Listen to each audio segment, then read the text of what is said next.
Hello everyone, welcome back to my runners-up for my top 5 picks in the 2014 7DRL contest for 7-day roguelikes. We did the top 5, we've done one of the honourable mentions I think, and this is the next one, Hellspace by Numeron. Now one of the things about Numeron's games is they're always really well presented. He has this distinct graphical style. I don't know if he's made his own graphics or his own engine or what, but there's always really nice visual presentation. And one of the other things, which you'll see in action here, is really smooth, slick interface, which makes an enormous change from the majority of roguelikes, which are still, to some extent, stuck on the old NetHack model of having a different key for every conceivable action you might want to perform. So, let's get started, shall we? And I'll show you a bit of the gameplay. Now, you usually get this kind of intro with Numeron games. This one is no different. And this game is, in concept, more or less Doom. As you'll see. Attention all units. Disturbance reported at Lazarus Research Station. Multiple casualties. Unknown hostiles. Copy dispatch. Unit 783 en route. I'm in a bad mood. Lazarus Station better prepare for a stomping. So, we're going to zoom over to Lazarus Station in our convertible spaceship. Punch it! No, don't punch it! You can't do any harm to a space station with your bare fists. What are you talking about? I jest. I know he's talking about driving really fast, and exclaiming, "Drive really fast!" doesn't have quite the same impact. Don't worry, the intro is almost over here. So, we're going to use the number pad to move around. I think you can also use the arrow keys, but of course that only moves you in 4 directions, which is quite limiting in a roguelike, where movement is often paramount. This is one of the nice features that was touted as new for this particular game from Numeron's stable. Bendy corridors, look. Whoa! Look at that weird-ass visual effect. Yeah. But do you see what I mean? That there's definitely a good level of presentation to this over the majority of roguelikes. And you can always identify a Numeron game by this graphical style. It always has this. So, now we're aboard Lazarus Station. And the way Hellspace works, and indeed the way the majority of Numeron games, if not all of them, work, is that as you pick up consumable items, they're assigned to specific numeric keys. I think they're always assigned to the same ones. The same items to the same numbers, that is, I think. And when you pick up weapons or armour, so you have a gun, kind of a lightsabery kind of weapon usually, and some kind of armour, when you pick them up, they're automatically either equipped or discarded, depending on whether they're better than the stuff you're already wearing. So let's talk to this guy, just bump into him. Captain, it's a mess out there. Undead and demon-like creatures everywhere, and the AI has gone rogue, so we're fighting robots too. It's all going a bit Mass Effect. Each section of the station has been sealed, so you'll have to power on the doors as you go. The green arrow in your HUD will keep you on track. One thing, Captain, there's something huge, something massive out. And I just interrupted you. Thanks, I'll handle it from here. I don't need your warnings. So, another bendy corridor. And here is one of the odd things which you do sometimes get in Numeron games, which is something pointing towards your objective. A concession, perhaps, to modern gameplay styles. Not very common in roguelikes. I'm hoping that we'll actually get into some combat pretty soon, so I can show you how the game plays. Okay, so we've got some enemies here. You'll notice that we're being accompanied by AI teammates. If past experience is anything to go by, they won't last very long, but we might be best advised to let them do as much of the fighting as possible because we don't actually have any equipment yet.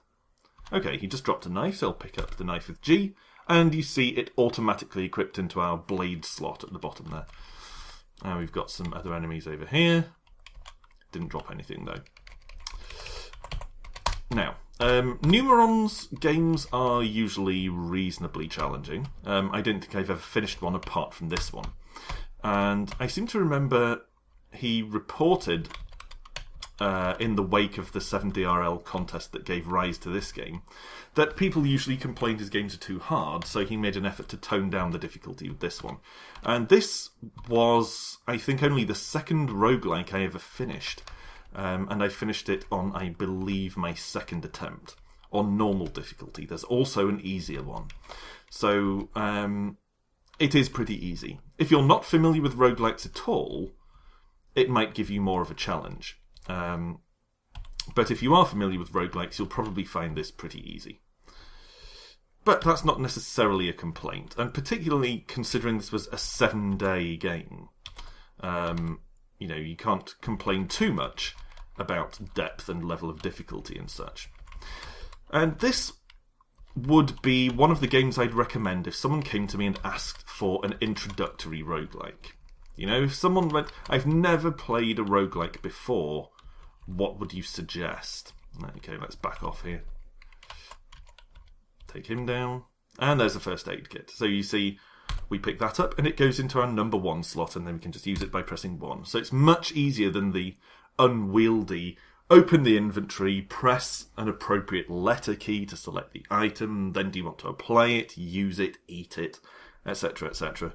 All of that stuff that you usually get in roguelikes. This is much, much smoother. Everything's hotkeyed along the bottom of the screen. So as I was saying, this is one of the games I would recommend for people who aren't familiar with roguelikes but are interested in trying them out. Because not only is it easier than your average roguelike by quite a long way, and short enough that you can get through it in a manageable sort of time frame. I mean, I think I finished it in probably less than an hour, maybe even half an hour. But it's this streamlined, slick interface and the presentation looking quite polished, I think will make it much more accessible for people who aren't accustomed to roguelikes. So I think this is a really, really good entry roguelike. The reason it doesn't make my list of top roguelikes for this year's 7DRL contest is because although it does seem like an impressive achievement for 7 days, the fact is that Numeron had this whole visual style and most of the mechanics of this game pinned down already from... Oh, I accidentally used a stim.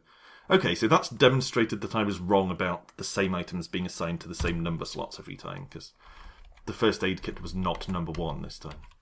Anyway, Numeron has this whole gameplay style and the whole visual side of things and everything nailed down from his previous releases, so he wasn't starting from scratch with this. So in that sense, it's not as impressive as it looks.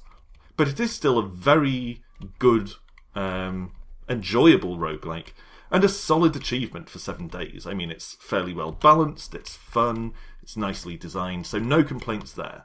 But the fact that it is very short and very, very easy just sort of edges it out of making my top 5. That combined with the fact that it's kind of business as usual for Numeron. He does have a couple of nice features to it. There's something about the boss battle which is a nice touch. I won't tell you about that, but the final boss does have a nice feature to it. And those sort of wobbly corridors. That's all good stuff. I'm going to fire my number 3 here. Some kind of webbing at this creature. Yeah, take that. So yeah, there are a couple of nice features, but other than that, there isn't a great deal of innovation here. Oh, I didn't mean to throw down my decoy, but let's do it just so you can see. Don't know what I did there. Did something wrong. Yeah, compared to Numeron's, or rather advancing over Numeron's previous releases, there isn't that much that he hasn't done before, just a couple of features. So in that sense, I couldn't quite justify adding it to my top 5 because it was neither innovative enough nor challenging or sort of deep or substantial enough to make it against some of the other games that made the cut this year.